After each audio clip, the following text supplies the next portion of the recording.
We had an amazing week last week as a group. Of course, we also had some losses due to the crazy market conditions, but overall, a fantastic trading week. With that being said, let's get right into next week's weekly Forex forecast. So something big has happened here on the US dollar index as we have clearly broken above this blatant high, giving us a daily upward trend. And we were predicting this entire move from this daily demand. You can go back and watch my forecast. I had this demand zone on my chart the whole time, and we were expecting this move up. And another significant event is that we broke, well, it's a weekly high. It's also a weekly high as well. So a very significant trend has been formed here as we do now have a weekly upward trend line. So that is a big deal. It's very difficult to get weekly trends. And as expected from this weekly and these black dotted lines is a monthly demand. We have been expecting this move to take place. It has taken longer than we have expected, but this entire time, if you've been following my forecast, I'm sure the fellow subscribers will say that I've been calling out this move the entire time. I think we are easily headed up to 103, and that's where I think we could see, the dollar turn around for a couple of months. But it is definitely looking bullish, and as we pushed up on the 4-hour chart, we have actually created two pretty good 4-hour areas of demand and a trend line on the 4-hour time frame. If we throw a channel tool on this trend line, we are very overextended. We peaked above the upper end of that channel. So I think we will easily be pulling back towards the mean, maybe even lower. And just in line with that middle 50% mark of that channel is a demand zone at 137. It's a pretty good zone. It is a rally-based rally, removed opposing supply. So I think we actually could see some weakness in the dollar this next week, pulling back to demand, maybe see a reaction off the zone, and even maybe pull all the way back to that demand at 99.74 to get a reaction off of that as well. Overall, we are bullish, and what we will be monitoring this week is this trend line and these two areas of demand on the 4-hour time frame. Moving on to the forecast for the Euro US dollar, we are sitting right at this support level on the weekly time frame. I don't trade support and resistance, I trade supply and demand. So to me, this is just an area where I think we could react. Ultimately, I think we will be targeting liquidity, pushing all the way down to weekly demand at 1.09. Just wanted to talk about that weekly time frame first. And also, as expected, we got a move off of this daily demand. I was talking about this last week or the week before, and we got a nice move off of it, but ultimately it ended up breaking, and I am not surprised to see that because the zone was very poor quality and we were bullish on the dollar. We are pretty overextended here on the daily time frame as we are sitting at the lower end of this overall channel. I think if we do push up and see strength in the euro, that's where we're most likely headed. And at 115, that is our daily supply, which I think we will be seeing reactions off of. We have to be mindful that we are sitting at the low and at previous demand that's old, but clearly reacting off of it. So I think we could see some euro strength. So if you are going to short down at these lows, you have to be aggressive with trade management. Now, if anybody who's been following my forecast, you guys know we called out that beautiful supply zone trade right here, picture perfect trade. Didn't get the entire move, but what a trade from that area of supply called out in one of my weekly Forex forecasts. You guys can go back and confirm that by watching them. That's the whole point of my channel. If that's not a reason to hit that subscribe button, hitting these free trades, well, I really don't know what is. So hit that subscribe button and hit that like button if you are enjoying this video so far. So when we when we pushed down and we broke this area of demand, we created a supply level at 1.15. It's not a bad zone, and the move away is good. The only issue is that it's kind of a reaction from this trade that we already got. So if you are going to short at this zone, you can. I would just be somewhat aggressive with trade management there on the euro, and that is really the only trading setup I'm seeing right now on the euro US dollar. Moving on to the forecast for gold. So last week we broke this significant low here. Definitely a bearish sign. We also created a daily downward trend with a trend line. That is also significant. I prefer my trends with a trend line. We have a daily supply above that's very poor quality, but I think if we do push up to it, I think it's an area we will hesitate on, but ultimately I think we will be breaking the supply and the downward trend line if we do get up to those price levels anytime soon. As far as trading gold goes, just full transparency here. Again, like I said in the intro, it was a great week. We had tons of profitable trades. We also had a loss here, depending on where your stop loss was, but that was a losing trade. I was calling this one out as well, just trying to be transparent and honest with you guys. That was a loss, but again, the winners always make up for the losses. As far as trading it goes now, we have really two options. We are creating some sort of liquidity trap here on the 4-hour time frame, and we have a very nice drop base rally area of demand. Look at the explosive move away here. Absolutely fantastic. I like that we are creating support. I want to see multiple reactions off of it. That would make me even more confident in that area of demand at 40.96. If you are bearish on gold, the only trading setup I am seeing right now, we don't really have a downward trend. We still have this trend line, but not really. There is a supply zone above. It's mediocre at best. This one was honestly a little bit better. So if you are going to trade in short, I really would just be waiting for that supply level at 44.45, but I would be aggressive with trade management off that supply because it's really not the best zone. Moving on to the forecast for the S&P 500. So I'm not going to zoom in, but on the weekly chart, we have a beautiful weekly upward trend line, a little overextended, but longs are still good here. And a significant thing has happened because we clearly have broken down here on the S&P. But remember, this might look like a big down move, especially if you're on the day trading timeframes. But remember that overall weekly trend is very, very strong. But I love this dip because when we get a dip like this, if we break this high, you will have a daily trend line here, and that will be a very sustainable trend line that we will be using as our guide for trading. So I'm excited to see if we can break that high. And again, based off of the weekly trend, we are expecting that high to be removed. I was telling the members, we had two zones. We have this 4-hour zone, which I'll talk about in a second. And then we also had this 1-hour zone. I was talking to the members throughout the week in the daily market breakdown video. If you were going to trade from this zone, which we did, it has to be aggressive trade management, which is why we did not catch the entire move here because we had to be aggressive with trade management, knowing the better zone is actually sitting down below. So what a trade, quick one. And not the biggest risk to reward, but what a trade from that area of demand called out in the daily market breakdown video for the Diamond members. If you want to trade alongside myself and the members, join the Diamond membership, where you will have access to the 38-page supply and demand zone PDF, which will be your complete trading guide, the daily market breakdown videos, which are forecasts that I release every single night for the members to trade alongside myself, step-by-step video lessons A to Z covering everything you need to know on supply and demand trading, the Sunday strategy Zoom session where members submit homework, and it's an interactive 1-hour call where we go over all of your homework and every trading related question, private access to myself inside of our private Discord group where I answer all of your trading related questions, and finally the Sunday live stream forecast where we break down over 30 markets together. And it's not just me. Here are some of the members and some of their trades they've been taking lately, absolutely killing it. And we also have some amazing reviews from some of the past members sharing their experience within the group. So if you're ready to trade alongside myself and the community, join the Diamond membership today. Links in the description down below.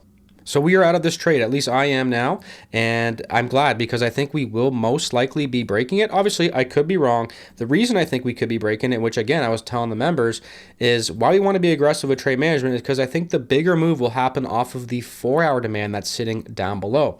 This demand's very good. The move away is very good. The basing is pretty decent as well. At 73.13, I think if we do pull back, that is where we are headed, and that is our next trading setup on the 4-hour time frame on the S&P 500. All right, moving on to the forecast for the USDJPY. We have a trendline update to do, and I will be doing it live for you guys here. So close to pushing to this all-time high on the USDJPY. We are very overextended right now. I mean, not too overextended, but we are a little bit overextended, but it is still looking strong. We even have a newly formed daily trend line as well, which lines up with the DXY perfectly. So it is looking very good for longs right now on the USDJPY. We could expect to see a pullback. As far as trading it goes, we're finally getting a couple decent zones here. We do have a 4-hour demand sitting down below at 160. It is mediocre at best. I think we could see a move off of it. I just don't love this other price action over here. So the yen really hasn't been showing too many opportunities, but as far as trading it goes now, we don't really want to be chasing up here, and we don't really want to be trying to predict the top. So at this point, I think based off of the higher time frame trends, it is much better to be patient and wait for a demand zone down at 160.30. And if you don't feel comfortable with just an entry, stop, and take profit, you could look for 15-minute time frame day trading confirmation inside of that zone. All right, as far as the GBPUSD forecast goes on the daily time frame, we have created a very nice daily downward trend line. Let's throw our channel tool on this trend line to see if we are overextended or not. I can tell you right now, we definitely are a little bit overextended as we are sitting below the 50% mark. So as far as shorting goes, it's kind of not the best situation because we are very overextended and we're actually sitting at the low here. Doesn't mean we won't, target some sort of liquidity here. I think it is certainly possible that we do that. As far as trading the pound goes right now, I'm really not seeing too much except for the one supply zone. The overall trend is down on the 4 hour and the 1 hour, but so overextended. It definitely makes me a little bit nervous trading when price is so overextended right like that. So as far as trading it goes now, I've identified this 1 hour area of supply right here. This was another losing zone that we had. Again, trying to be transparent, many profitable trades. We also have many losing trades as well. It's about risk to reward and understanding when to be aggressive and non-aggressive with trade management. When this zone broke, we created a new 1 hour supply, 1.33. I would like to see a pullback to that supply. I think we definitely could see a pretty decent move off of this area of supply. I mean, look at the move away. Absolutely fantastic. The basing is good. Very, very good zone. Removed opposing demand. So that is our supply zone for a short trade. But again, guys, this week, it's going to be testing your patience, and patience pays. We had a great trading week last week, and then based off of how far away these zones are, I'm actually expecting to not get too many trades this upcoming week, and understanding that is what separates professional trader from a beginner trader. All right, moving on to the forecast for the USDCAD. This is where I am from. This is where I am currently living. Let me know where you guys are from, where you're living in the comments down below. I'm always interested to see where you guys are from. Significant thing has happened as we have broken this weekly supply. I expected it to break. I didn't expect it to break this easily. I thought we would see somewhat, of a reaction off of that supply, but we did not, and that's okay. We have an upward trend now. I'm not going to draw a trend line here. We could. It's just, I don't know. For details, I'm not going to get into. I'm not going to have it, but we do have a weekly trend to the upside. When we got that significant push up, we created a daily demand at 1.40. I know that a lot of you aren't entering on a daily chart. Most of you probably are not, and myself included. Every now and then I will, but usually what we should do here is if price pulls back to this daily demand, this is going to be a great opportunity to look for H1 confirmation trades inside of this demand, which means wait for the zone to be hit, go to the entry time frame to the daily, which is the H1, and we will be looking for H1 zones to be formed for a swing trading long position on the USDCAD. That is the preferred setup.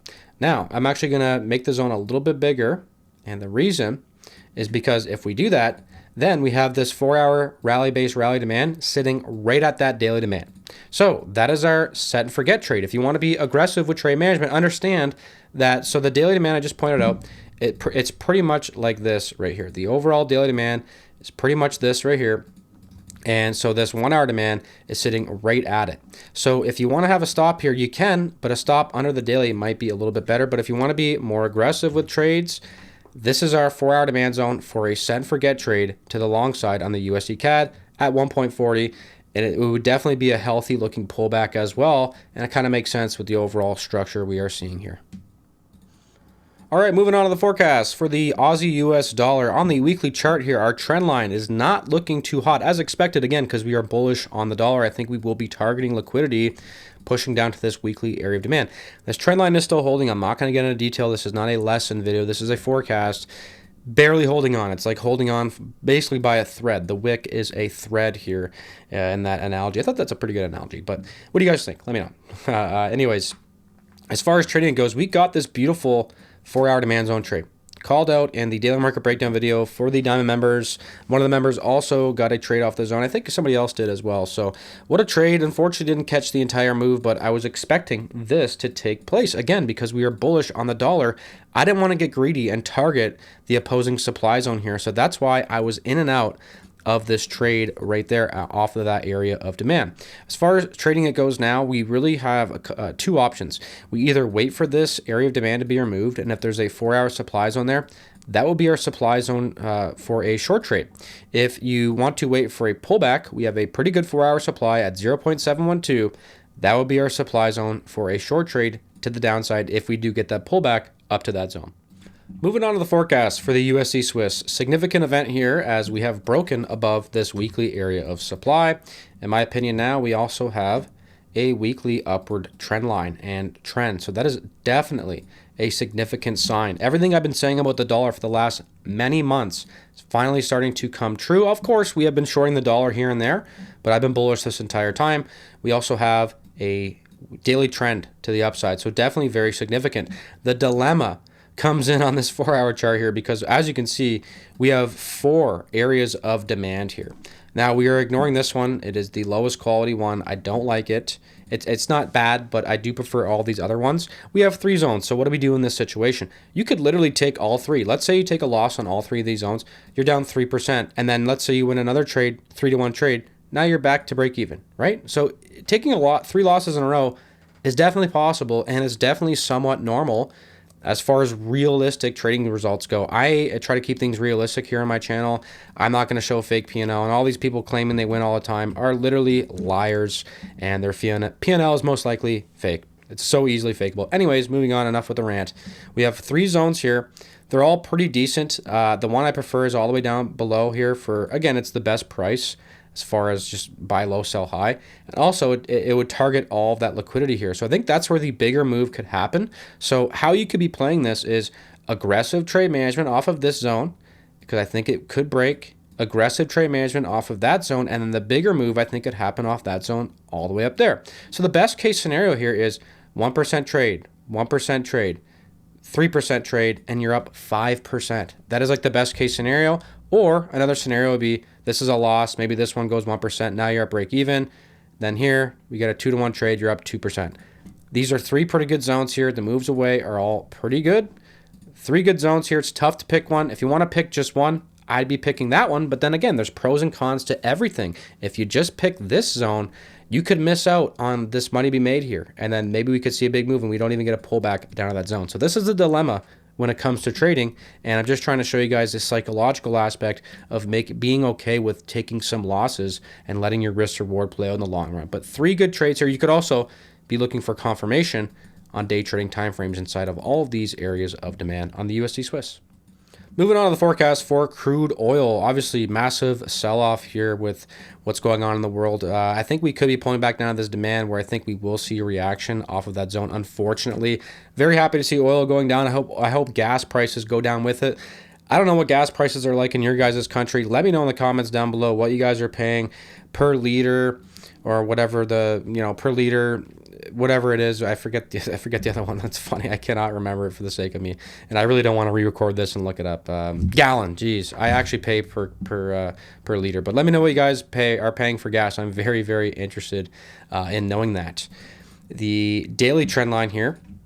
You can see we created the daily trend line. We are very overextended. We are sitting well below the 50% mark. So again, I think we have a little bit more room to fall, and then I think we will be seeing a reaction off of, I hope not, I hope oil continues to fall. I definitely want to see lowered gas prices for the sake of society. As far as the 4-hour chart goes, very overextended right now. The only setup I'm seeing, and it's mediocre at best, is this 4-hour supply at 90.50. So if we do get a pullback to that supply, it could be good for a quick trade. I'd be very aggressive with trade management. I don't love the zone. Confirmation on a 15-minute time frame would actually be preferred in this area. So I think that is the best case scenario. And then again, aggressive trade management would be needed as well. All right, moving on to the forecast for Bitcoin. I will not be zooming on to the weekly chart, but we have a weekly downward trend line that is in effect right now, and we also created a daily area of supply. So as far as trading in Bitcoin goes, that is our daily supply zone to look for short trades on an H1 time frame. Even the day trading time frames, it makes sense to wait for this daily supply. It's a very significant zone. You can see it removed our upward trend line here. The basing is pretty decent, and the move away is absolutely fantastic. So that would be the best case scenario, to wait for that daily supply to be hit. I am not seeing anything on the 4-hour time frame. On the 1-hour chart, we are very, very, very overextended right now. It is definitely very tricky to be trading Bitcoin right now. If you are, shorts seem to be the better option, but look how overextended we are. This trend line is basically irrelevant at this point. So to be honest with you guys, I wouldn't be trading Bitcoin. I don't really see anything. If we can start to break the highs and push up or create a new trend line, those will be our guides for longs and shorts. But we don't have any trend lines on the 4-hour or the 1-hour right now. So we have to be patient, wait for those trend lines, or wait for the daily supply to be hit and look for shorts inside of that zone. If you guys want access to my full-length forecast, join the Diamond membership, where you will have access to that, as well as my daily market forecast, the full course supply and demand PDF, and much, much more. Make sure you guys subscribe so you can catch next week's forecast as well. And I always appreciate a like. Thank you guys, and I'll see you in the next video.